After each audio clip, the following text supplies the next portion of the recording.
ஒரு பதிவை நான் இந்த வீடியோ மூலமாக மக்களுக்கு சொல்ல வேண்டும். அது என்னென்றால், பேருந்துகளில் மாற்றுத்திறனாளிகளுடைய பயணம் இன்னும் சிரமத்துக்குள்ளாகத்தான் உள்ளது. மிகவும் சிரமத்துக்குள்ளாக தான் பயணித்து வருகிறார்கள்.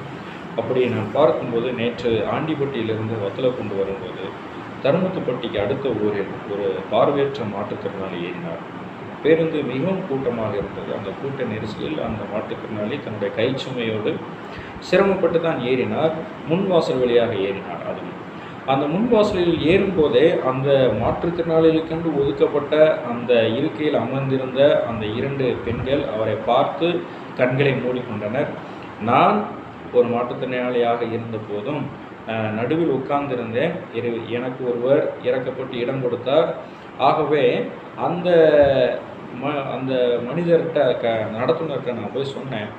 நடத்துனர் என் பக்கத்தில் வரும்போது சொன்னேன், ஐயா, அந்த அவர் மாற்றுத்திறனாளியாக இருக்கார், பார்வையற்ற மாற்றுத்திறனாளியாக இருக்கார், அவருக்கு ஒரு இடத்தை உருவாக்கி கொடுங்க அப்படின்னு சொல்லி கேட்டேன்.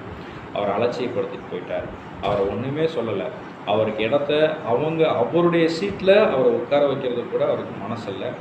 இந்த சீட்டில் உட்கார்ந்துருந்தவங்க கூட அந்த மாற்றுத்திறனாளி பக்கத்தில் தான் நிற்கிறாரு. அவரை பார்த்துட்டு இவங்க கண்ணை மூடிட்டாங்க. இதில் உண்மையான பார்வையற்றவர் யாருன்னு எனக்கு தெரியல. ஆகவே இந்த அரசாங்கம் தயவு செய்து ஐயா, இந்த நடத்துனர்களுக்கும் இந்த ஓட்டுநர்களுக்கும் தயவுசெய்து சொல்லுங்கள், ஒரு மாற்றுத்திறனாளி ஏறார் என்றால் அவருக்குரிய இருக்கையை தயவு செய்து இந்த நடத்துனர் ஒதுக்கி கொடுக்க வேண்டும், அவருக்கு வழிவகை செய்ய வேண்டும். இதுதான் இன்னைக்கு தமிழ்நாட்டோட முதலமைச்சர் தான் இந்த மாற்றுத்திறனாளி நலத்துறைக்கு அமைச்சராக இருக்கிறீங்க. தயவு செய்து இந்த மாற்றுத்திறனாளிகளுடைய குறைகளை, வழிகளை புரிந்துக்கோங்க ஐயா, புரிந்துக்கோங்க. தன்மானத்தோடு தலை நிமிர்ந்து நடக்க வேண்டும் சொல்லி நீங்கள் நிறையா திட்டங்களை செய்கிறீங்க. அது உங்களுக்கு நாங்கள் நன்றி சொல்லிக்கிறோம்.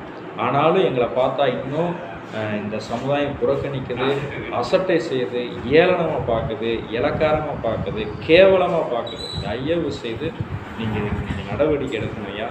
அந்த அரசு ஓட்டுநர்களுக்கு இந்த பயிற்சி கொடுங்க.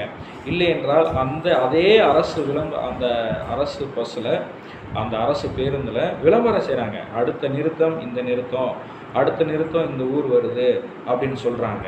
எத்தனையோ பொது வகையான விழிப்புணர்வு விளம்பரங்களும் அந்த பேருந்துகளை பயணிக்கப்படுது. அதே விளம்பரத்தில் இதையும் சொல்லுங்கள், மாற்றுத்திறனாளிகள் அமரக்கூடிய இடத்துல தயவுசெய்து உட்காராதீங்க, அவங்களுக்கு இடம் கொடுங்கன்னு சொல்லி இதையும் சொல்லுங்க ஐயா. ரொம்ப பயனுள்ளதாக இருக்கும். நன்றி.